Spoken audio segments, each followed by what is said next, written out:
नमस्कार दोस्तों, मैं अंकुर उपाध्याय स्वागत करता हूं आप सभी का आपके अपने YouTube channel share market analysis में। मल्टीपल चीज़ों के बारे में बात करेंगे इस वीडियो में। देखो, आज बहुत कुछ था बाजार में जो मैं ऑलरेडी शेयर कर चुका हूं और उसको दोबारा रिपीट नहीं करूंगा, बस शॉर्ट में बता देता हूं ताकि अगर आप किसी भी टॉपिक को डिटेल में जानना चाहते हो तो मेरी दिन की वीडियो में से आप जाके देख सकते हो।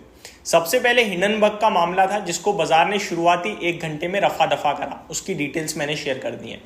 देन आप सभी के लिए बाजार में अच्छी तेजी चल रही थी एंड अचानक से आखिरी के आधे घंटे में एक डिप आती है और उसके पीछे रीजन था इजराइल और ईरान के बीच में जो ये विवाद चल रहा है, इसमें चाइना कूद गया है और चाइना ने सपोर्ट कर दिया है पूरी तरीके से ईरान को और उन्होंने कहा है हम ईरान की सुरक्षा के लिए खड़े हैं। अब एक तरफ यूएस है और एक तरफ चाइना है, ये इनडायरेक्ट वॉर हो रही है। उसके बाद आप सभी ने रिजल्ट्स देखे आईआरएफसी वगैरह के, जो मैं कवर कर चुका हूँ। उसके बाद भारत का इन्फ्लेशन का डेटा आया बहुत ही शानदार, लेकिन आईआईपी ग्रोथ डेटा बहुत ही खराब आया। तो एक तरफ महंगाई घट रही है लेकिन दूसरी तरफ ग्रोथ भी रुकते हुए दिख रही है। तो मार्केट किस पे रिएक्ट करेगा, ये देखना समझना जानना बहुत ज़्यादा जरूरी होगा। ये सारी चीज़ें तो वो हैं जो अभी तक मैं आप सभी के साथ ऑलरेडी कवर कर चुका हूँ। अब मैं आप सभी के साथ कवर करने वाला हूँ सबसे पहले नेट डायरेक्ट कलेक्शन जो टैक्स का है, वो जस्ट आता हुआ दिखा है अभी 5 मिनट पहले ही, जो कि 22% बढ़कर आया है। Net direct tax collection gross 22% to ₹6.93 lakh crore so far this fiscal. इस फाइनेंशियल ईयर में अभी तक 22% बढ़कर 6,93,000 करोड़ का नेट डायरेक्ट टैक्स कलेक्शन आ चुका है। तो भैया सरकार के पास टैक्स दबा के पहुंच रहा है। आगे आप सभी के साथ बात करें अगर, तो आगे आपको कहां पे फोकस करना चाहिए, तो सबसे पहले तो बहुत सारे रिजल्ट्स आ रहे हैं, कुछ नंबर्स आप सभी के साथ कवर करना चाहूंगा।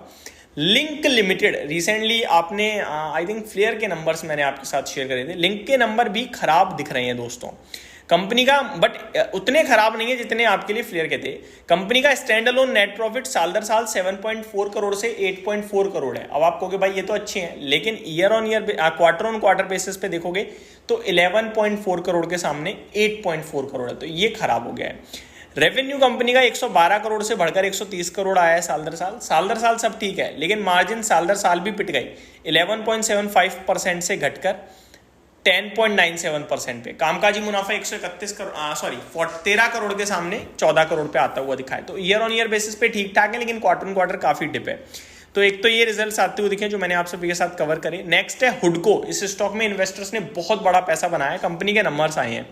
अगर मैं इसको साल दर साल देखूं तो 445 करोड़ से 560 करोड़ का प्रॉफिट है, लेकिन क्वार्टर ऑन क्वार्टर 700 करोड़ से 560 करोड़ है। तो क्वार्टर ऑन क्वार्टर घटा है, ईयर ऑन ईयर बेसिस पे जंप है। रेवेन्यू 1840 करोड़ से 2190 करोड़ है ईयर ऑन ईयर बेसिस पे। मतलब साल दर साल सब कुछ ठीक है, क्वार्टर ऑन क्वार्टर खराब है।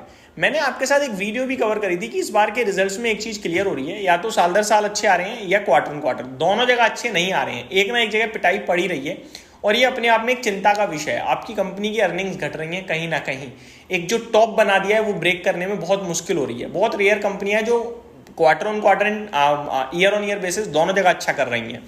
आगे मैं आप सभी के साथ बात करूं तो नंबर्स बहुत सारे आए हैं, जैसे कि तिलक नगर इंडस्ट्रीज, जीपीसीएल। एक बार वोडाफोन आइडिया के रिजल्ट्स और कवर करना चाहूंगा, बड़ा स्टॉक है, इन्वेस्टर्स का फेवरेट रहता है ये स्टॉक। सबसे पहले कंसोलिडेटेड नेट प्रॉफिट तो होता नहीं है, लॉस होता है। तो लॉस कितना है, 6430 करोड़ का। अच्छी बात यह है 7800 करोड़ से घटकर 6400 करोड़ का लॉस हो चुका है, और क्वार्टर ऑन क्वार्टर भी 7670 करोड़ के सामने 6400 करोड़ पे आ गया है लॉस। तो लॉस घटता हुआ दिख रहा है, ये अच्छी बात है।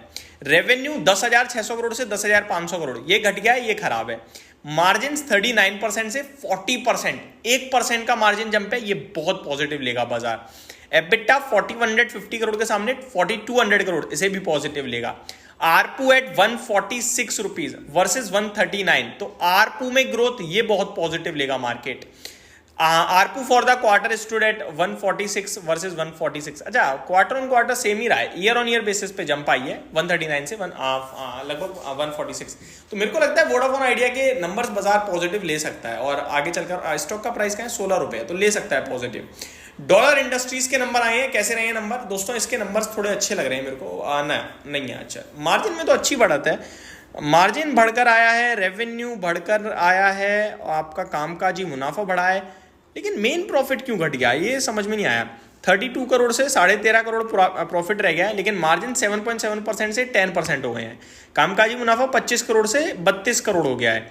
तो ये एडजस्टमेंट होगा कुछ ना कुछ, तो इस स्टॉक को भी रडार पे रखना है। तो ये स्टॉक्स थे जो आपको डेफिनेटली रिजल्ट्स के दम पर कल रिएक्ट करते हुए दिखेंगे। अब आ जाता हूं मैं कुछ स्टॉक स्पेसिफिक स्टॉक्स पे, यानी कि जहां पे बड़ा एक्शन हुआ है। एक आरवीएनएल आज 11% भागा है, बट मेरे को लगता है आपको इतना इस पे जल्दबाजी में फोकस नहीं करना चाहिए। वॉल्यूम्स थे आज नॉर्मल डेज के अकॉर्डिंग 3 गुना थे लगभग। बीते 2-4 दिनों में 2-2.5 करोड़ शेयर्स ट्रेड हो रहे हैं। आज 6 करोड़ हुए, 11% की तेजी थी। तो अच्छे वॉल्यूम्स के साथ तेजी जरूर है, लेकिन मेरे को लगता है डेड कैट बाउंस है, यानी कि जो ऊपर से गिरा उसमें एक उछाल है, ज्यादा कुछ भी नहीं है। सेम आज आपने पूरे रेलवे में ही उछाल देखा, टीटागढ़ में भी मैं यही कहूंगा। आज अमरा राजा भी भागता हुआ दिखा है। एक्चुअली इसके लिए खबर आई थी कल वीकेंड पे, जो काफी पॉजिटिव थी, जिसकी वजह से आज ये भागा है। ग्लेनमार्क लाइफ साइंसेज में एक अच्छा मूव देखने को मिला है। वोल्टास अपने नंबर्स पे भागा और वोल्टास के नंबर्स बहुत ही दमदार आए हैं। अभी भी ये स्टॉक 187 के पीई पे ट्रेड करता है, लेकिन रुकने का थमने का नाम नहीं लेती है कंपनी। ये कुछ कर गुजरने वाली कंपनी है भाई साहब, अलग ही लेवल पे चल रही है। इसका 5000 करोड़ का रेवेन्यू क्लॉक करने लगी कंपनी। तो इस स्टॉक को स्टिल रडार पे ही रखें तो ज्यादा अच्छा रहेगा। आवास फाइनेंशियल को पॉजिटिव साइड पे रडार पे रखें, क्योंकि काफी पॉजिटिव डेवलपमेंट हो रहे हैं और स्टॉक का प्राइस भी चलने लगा है। Sun TV, Balkrishna industries, BDL, Aster DM, LIC, ये स्टॉक्स अपने नंबर्स और खबरों के दम पर टूटते हुए दिखे हैं। तो यही आज के टॉप गेनर, टॉप मूवर्स थे जो मैंने आपके साथ डिस्कस करी। Thank you so much for watching this video. Have a great day guys.